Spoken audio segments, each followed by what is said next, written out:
All right, so here we are. It's cupcake stand time. I have a little bit of example.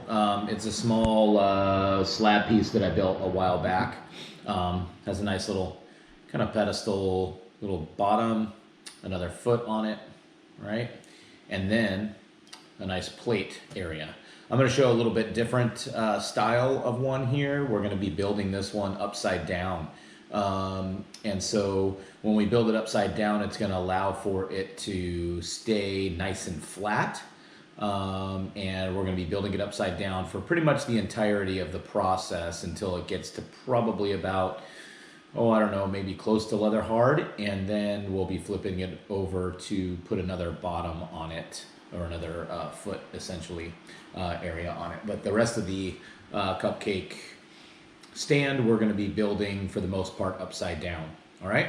One of the big things that we need to do is we need to make slabs, and we don't have the access to slab roller at this moment in time. So what we're going to be doing is we're going to be pounding out slabs with our fists, and then we're going to be flattening them using like a flat rib of some kind or a piece of wood.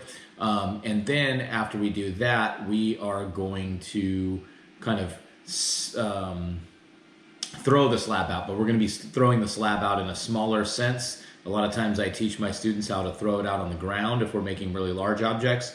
We're making really small objects right now, so when we throw this out, we're going to be throwing it out on this board.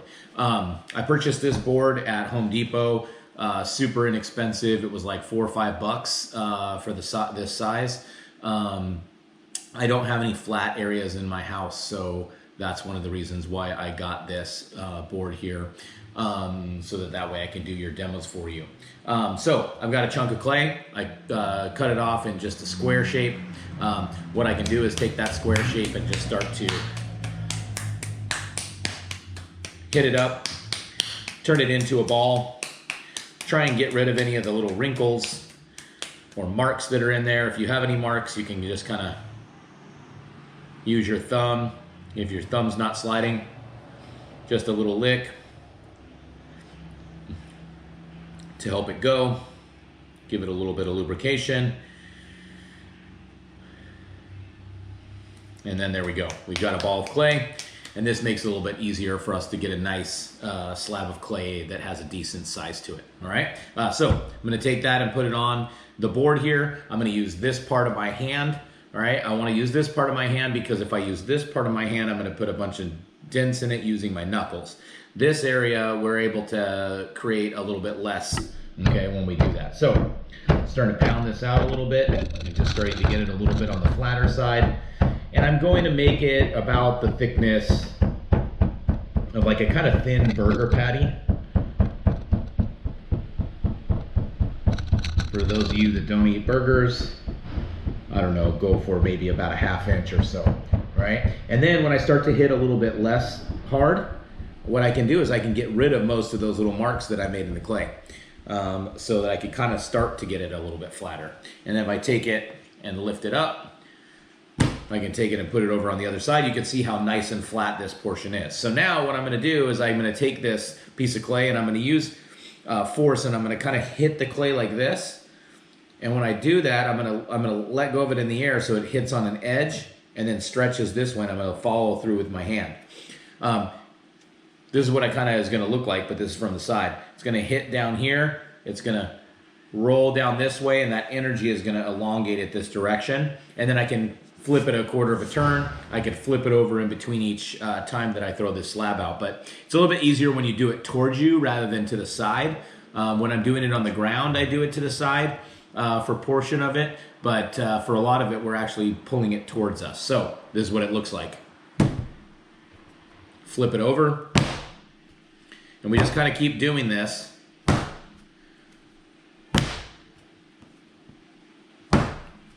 to start to get this piece of clay to be a little bit on the thinner side, okay? It's not gonna be super accurate. It's not gonna be super, consistent necessarily, but if it's not, we can come through and we can take our hands.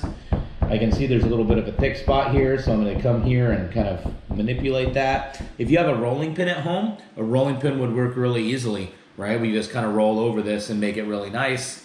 I'm not a big baker, so I don't have any rolling pins at home.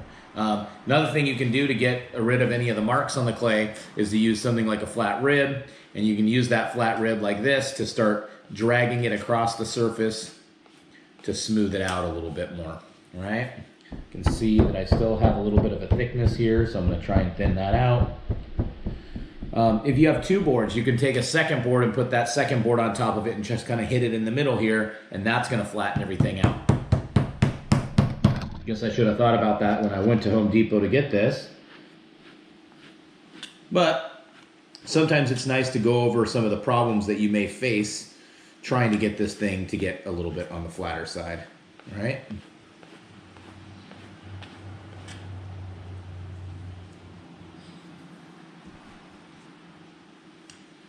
And just like everything that we kind of make in ceramics, we kind of want this to be, you know, somewhere around 1/4 inch, a little bit more than 1/4 inch, maybe 3/8 of an inch, depending on if you want to make it a little bit on the thicker side.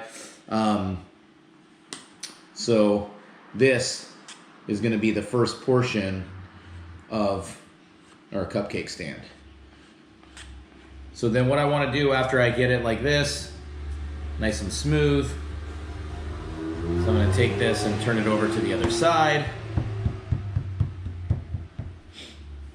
And now I want to kind of decide what kind of a shape are we looking for here. Most likely we're going to be going for a round cupcake stand. And one good thing to do is for you to look in your cupboards, look for anything around the house. If you have a circle cutter, that's great. But a lot of times circle cutters end up having like a little point that's going to stick in the middle. We don't want to have that there. So what we really want to do is find something that's going to be round enough for me to sit it on here and use it as a template to create a very round shape here, all right?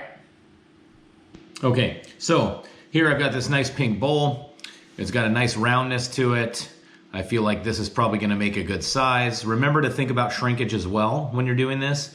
You don't wanna choose an item that's so close to the base of the cupcake that it's going to end up shrinking and being a little bit too small. You want to have some edge left over as well. One of the nice things about making a cupcake stand is that if you have it a little bit larger than the object, then the cupcake stand itself can be seen, right? I mean, there's one reason why we are making these things is to kind of showcase that cake, essentially, or a cupcake.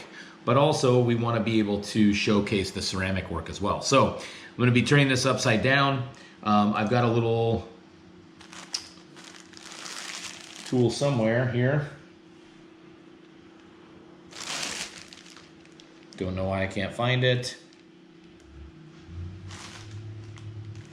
Maybe I'll go ahead and use something a little bit different. I'll use my, oh, there it is.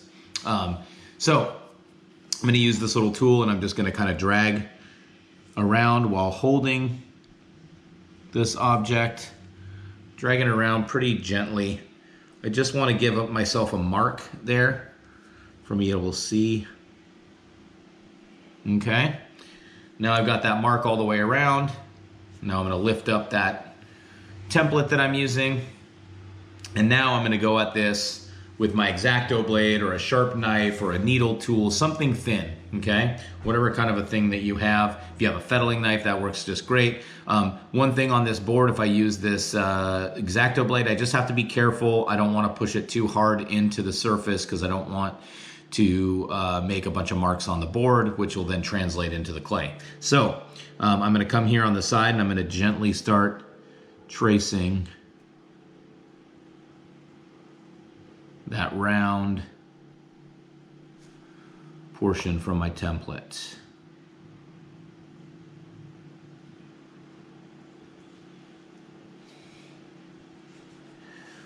What you can do also, because sometimes it helps not to have this all in one piece when we pull it off, so I'm going to pull off a little bit of it like so.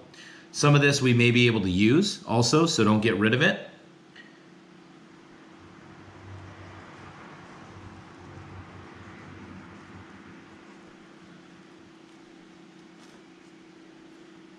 Making sure that I keep my X-Acto blade at a 90-degree angle as well, if that's what I'm searching for. If I want to bevel the edge, bevel the edge, give it a 30-degree angle, give it a 45-degree angle, whatever it is that you're looking for your object, right? So there we go.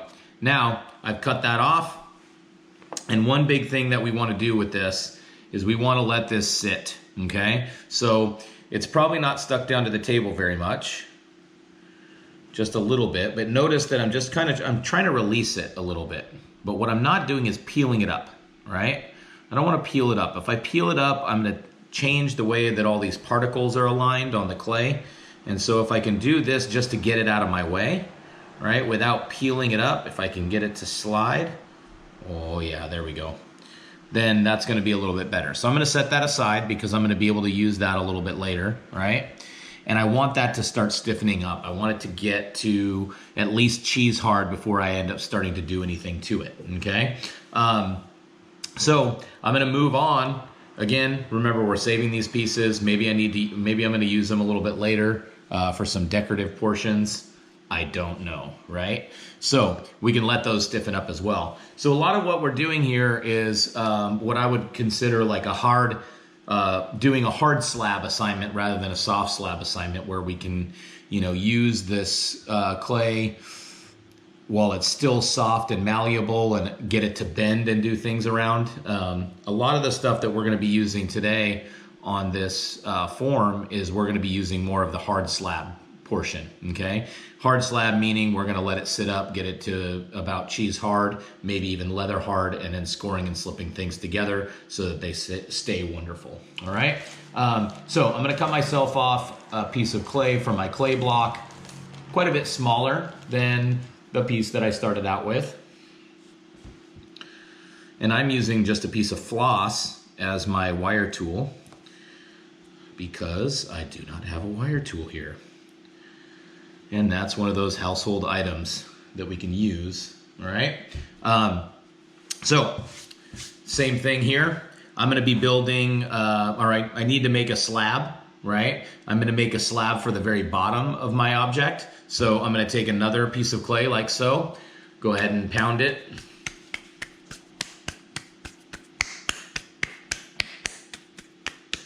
Into that circle.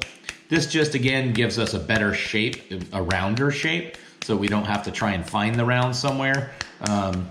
We can kind of just already have it be relatively round when we start out. All right, so take this, same steps. We're gonna pound this down, get it to be about a ½ inch thick or so.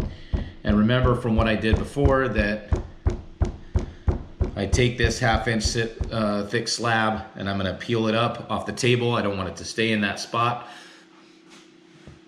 And then I'm gonna do the same that I did before, doing that pounding, kind of slapping it down. What we don't wanna do is slap it straight down on the table. If we slap it straight on the table or on our board, a lot of times that'll end up in our object becoming a little bit, it can get stuck, the slab can get stuck to the board, and we don't want that to happen.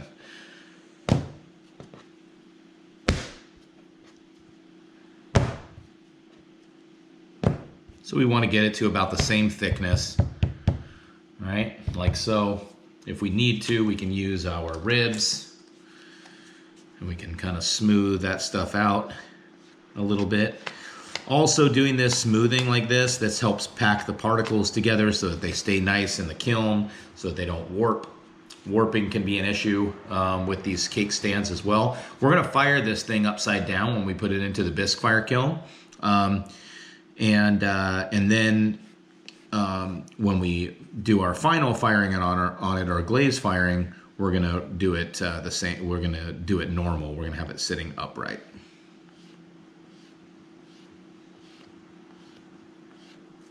All right, so we're just gonna smooth that out. I'm gonna give it a little flip to the other side.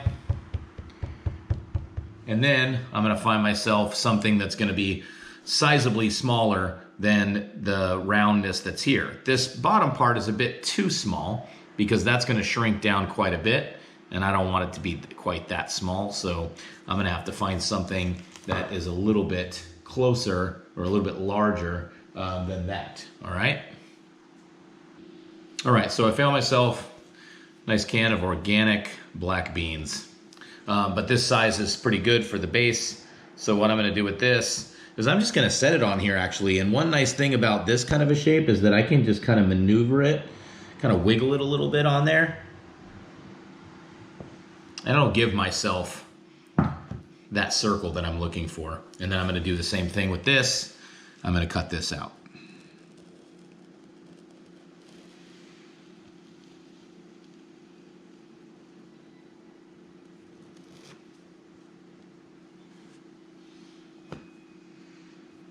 Again, I don't like to cut them off in one big piece. A lot of times what will happen is when you try and go and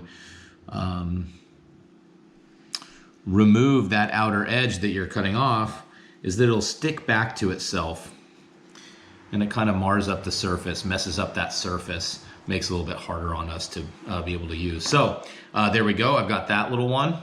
And again, we're gonna want to kind of, yeah, this one's small enough that I can just kind of grab it with my fingers and we can set it aside. I noticed that there's a little spot right here that I could cut off. I don't have to get too crazy about that because again, we can kind of manipulate these a little bit more when it comes to them being in that cheese hard or leather hard stage. Okay, so I'm going to set that aside as well. It helps to have these setting on a board. So I've got them just setting over on the edge of the board because then they're going to be losing a little bit of moisture through that board. Remember, again, we don't want to be peeling them up. You don't want to peel them up off the table. None of this kind of action where we have this and where we're going to take that and go like this, right? Because when we do that and when we move the clay like that, it changes the alignment of all the particles that are inside of there, all the clay particles. And they're not all nice and flat and next to each other. And so then once it comes to you guys firing these, they may end up warping in the process. So we want to try and keep it as flat as we can. One thing that helps is if it does get peeled up, we can take the rib or something like this and we can smooth the clay like this in a couple of different directions. And that helps to do what's called particle packing. That ends up packing the particles back together so that they're all aligned properly, and then you're going to get less warping. Okay? So that is step one, getting those slab portions cut out. All right? What I have here is I've got a nice thick coil that I've created, and then what I'm starting to do is I'm starting to pound this because I'm going to turn this into an edge on that object. Right? And this is probably going to be a little bit too long, and that's fine. I'd rather make it a little bit too long than to make it a little bit too short, but I'm trying to just very gently pound down onto this, and I want to try and keep it as kind of even thickness as possible as I'm doing this, okay? And again, you're going to get some lumps and bumps from your hand pounding down, and that's no big deal, right? So first of all, this one is going to get essentially turned on its edge like this and go in the round like so. So it's okay if I start bending this one. And what I'm going to do really quickly is I'm going to scoot my round cupcake portion over here and just double check and make sure that this is going to be a big enough object. It looks like it's going to be plenty large, so that's great. All right, so I'm going to scooch that out of the way. Again, I'm touching it very gently when I do this so that way I'm not putting any fingerprint marks or anything on the surface. All right, so it's a little bit rounded on the edges here, so I'm going to take something that'll allow me to kind of apply a little bit of pressure, of flatness.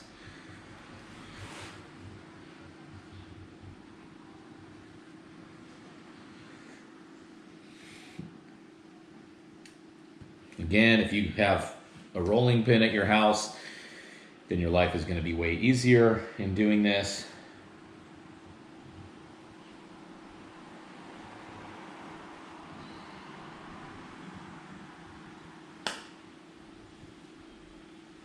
Trying to apply a little bit of pressure too so I can get this to be an even thickness. All right, so all looks pretty good to me. Go ahead and lift that up, turn it over on the other side, kind of straighten it out, do the same thing, just a little bit more gentle this time because I'm not trying to get it to get thinner. I'm just trying to get rid of any marks that might be there in the clay.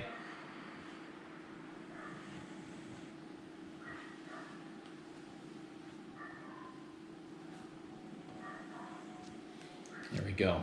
So now I've got a nice flatness, and I can pull out a ruler, and I can use that ruler to get myself a nice straight edge, okay? Let's see, I'm gonna take a look here. So this 12-inch ruler is gonna be a little bit on the short side, but that's okay. I can just kind of use it to get my mark there the way I want it.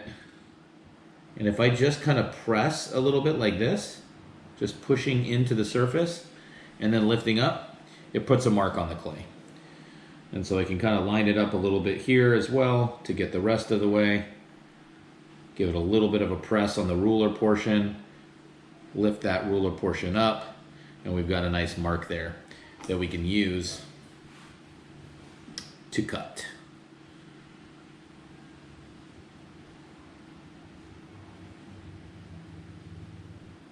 Again, I'm using that X-Acto blade, so I'm being careful with how much I push into the surface.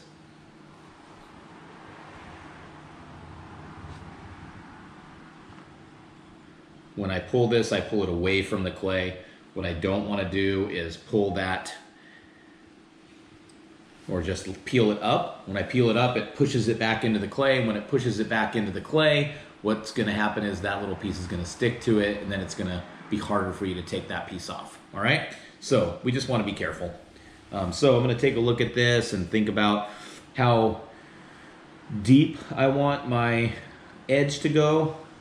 I'm thinking that I'm going to go about 3/4 of an inch because I also have the thickness of the clay that's here, and the thickness of the clay is, I don't know, what did it end up being? Oh, just a hair over 1/4 of an inch, not quite 3/8 of an inch, a little bit less than that. So I'm going to go 3/4 of an inch here and just give myself a little bit of a mark here on the one side. I'm going to do the same thing here.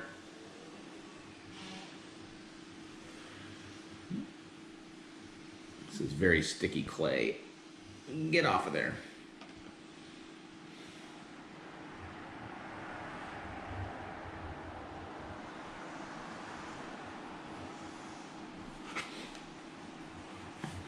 I'll just go with an edge this time so I don't end up getting stuck. All right. And then I'm going to do the same thing. Give myself a mark, just line it up. Press onto the edge of that ruler. That's going to give us a nice line. And that just makes it so that we don't have to actually draw a line on the clay. All right? And then we can follow that.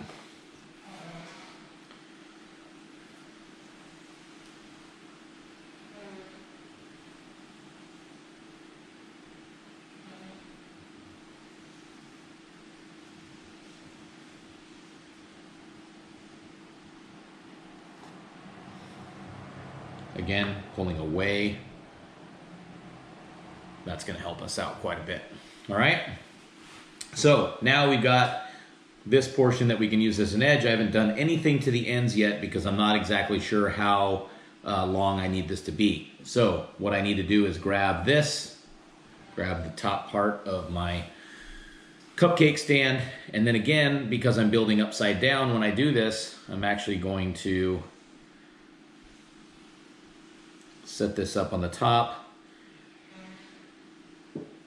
get it to go right to the edge, as close to the edge as you can get, maybe even a little bit inside of the edge, because then we can actually compress it and we can bring it back and we can get rid of a seam if we do have that. So I'm going to go a hair in from the edge of that object. Again, keeping that portion of my the top portion of my cupcake stand, keeping it as flat as I possibly can. All right. Now, when I come to this portion, all right, I'm going to want to cut this. And when I cut this, I'm going to want to cut it on a bevel. I'm going to want to cut it 45-degree angle. And when I cut it 45-degree angle, it's going to make it a little bit easier for me to connect it together, because then I can apply pressure this direction as I squeeze and kind of push and wiggle, rather than just doing a butt joint, okay? A butt joint is where you have two ends that are cut at a 90-degree angle, like so. And if you were to take these two pieces, scratch and slip on each end, and then push them together like this, and push and wiggle, that's called a butt joint, okay? What we want to do is we want to get these on a 45-degree angle, or close to it, right? It doesn't have to be perfect. Around a 45-degree angle, the same angle on both, so that we have something like this, okay?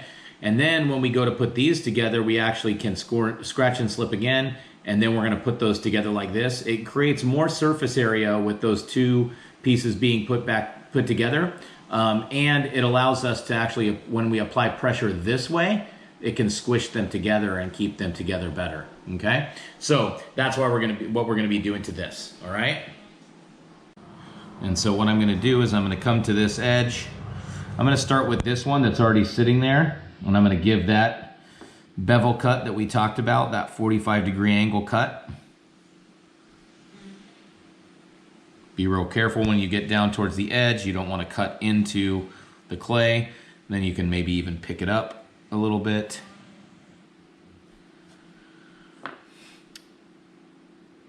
Notice how I'm not taking this after I've kind of looped it around and got it to where I want it to be. Notice how I didn't take it and flatten it out to cut it. If I take it and flatten it out to cut it, then again, we're taking those particles out of alignment. So we want to keep them as is, as close as we can, right? Or as much as we can. So we kind of keep it still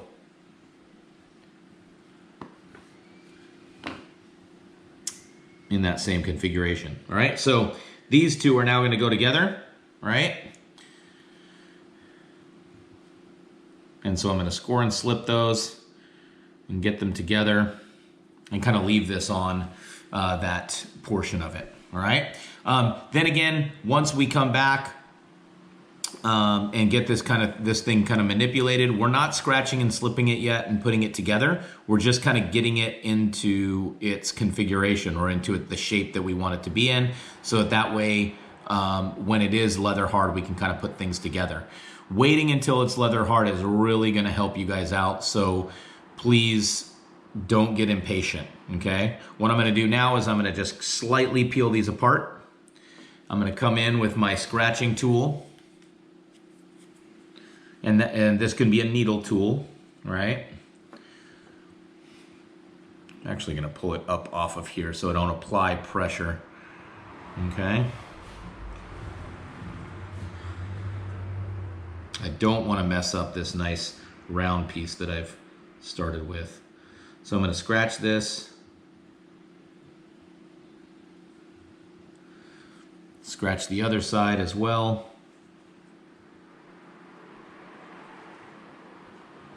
You end up having to hold it kind of close to the end.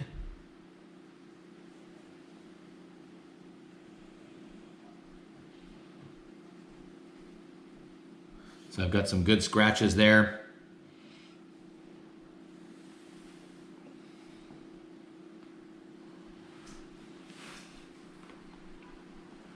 Apply a little bit of moisture. In my case, I'm adding saliva. I like to use saliva when I do this scratching and slipping, especially on these smaller portions. And the reason why I like to use saliva is because it's got a different pH than water. You can actually mix up a solution of about 10% vinegar and 90% water, and that'll do the same trick as saliva. But what it ends up doing is it actually ends up keeping everything together a little bit better in the bone dry stage before it gets fired, okay? So that's something that's important, right? We want to keep these things as strong as possible so that we don't lose our connections in the drying process.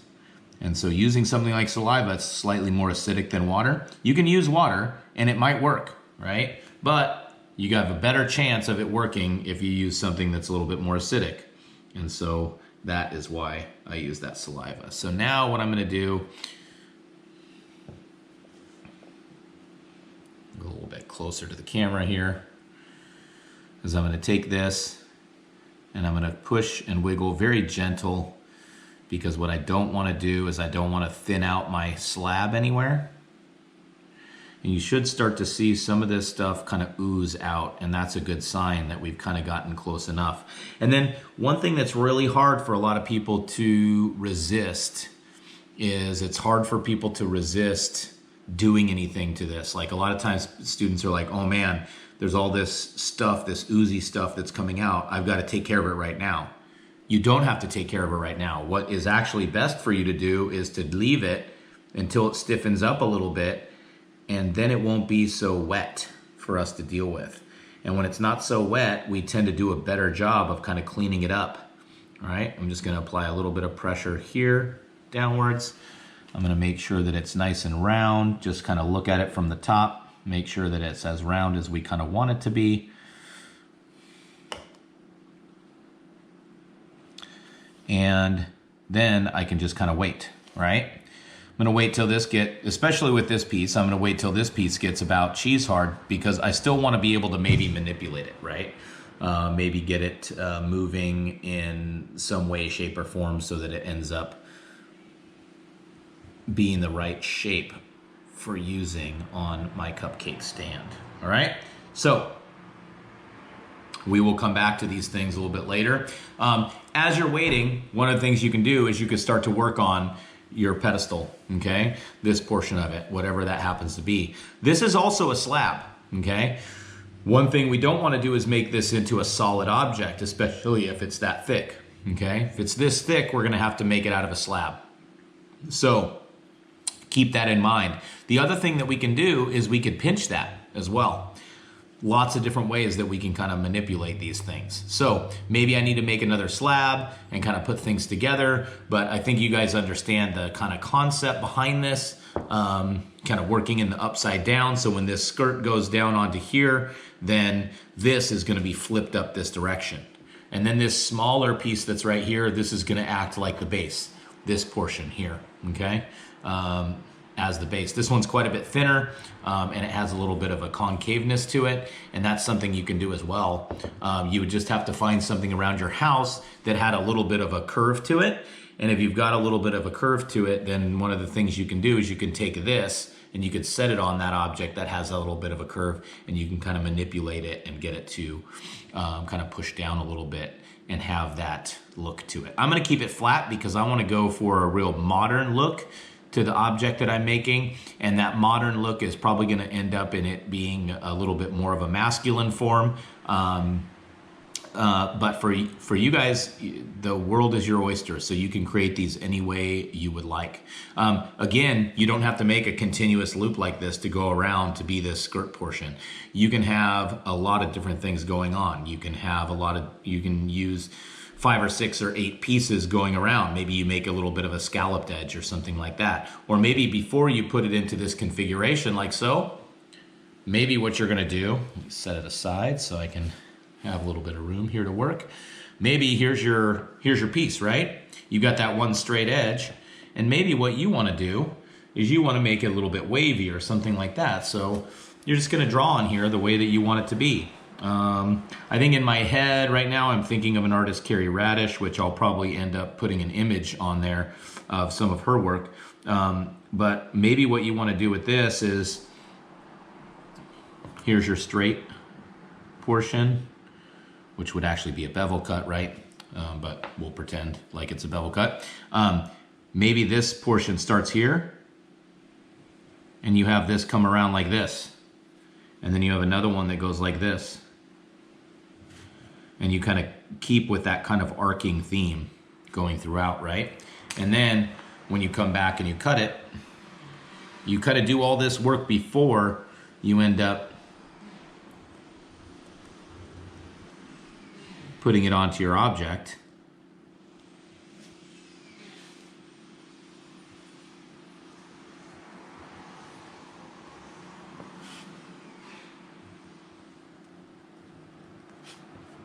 Again, peeling it away that way. And then you've got this nice kind of scalloped edge, right? That then can go around in that same configuration around your round portion, right? And then you've got this nice scalloped edge instead of having a flat edge like what I have, okay? So lots of different options. Just keep those things in mind. Okay, so I've actually rolled out a slab and connected this same kind of way using a beveled edge. Put these edges together to create some sort of a pedestal. I made a tall pedestal because of this type of form that I want, but you in no way have to make anything specifically. It can be to your liking. It could be a shorter cupcake stand. It could be a taller cupcake stand. Whatever it is that you're looking for, you can make it happen, all right? So we have all three kind of components of our cupcake stand here. We've got the top portion where the cupcake is going to stand, and then we have that band around the edge. Also have a base, and one thing that you didn't see me do is you didn't see me make, I also made a band for that so I could have a little bit of a thickness happening there. Same thing on that. You can notice that the band part here is a little bit thinner, or sorry, a little bit less diameter than the piece that's right here. And that's so I can connect the two objects together and get rid of their seam. If I made them exactly the same, it would be very difficult for me to get rid of the seam. So I made it a little bit different. And so with these two objects, we're gonna let these sit here with the bands on top of them. And then this piece right here, I'm gonna let this kind of hang out, and I'm gonna let this dry just right next to it. So we're gonna let those sit for a while, let them stiffen up until they get to about leather hard. Also, one thing that you didn't see me do also is that when you're making something like this, you can use something like a little bit of like a thick pen or a dowel or something and put it inside of there to help support it, and even to kind of roll against it to make it nice and smooth on the inside, even though nobody's gonna see what's in there. It helps that seam, essentially. It helps it stay together better in the firings, okay? So those are kind of our components of our cake stand, cupcake stand, and what we have left is assembly.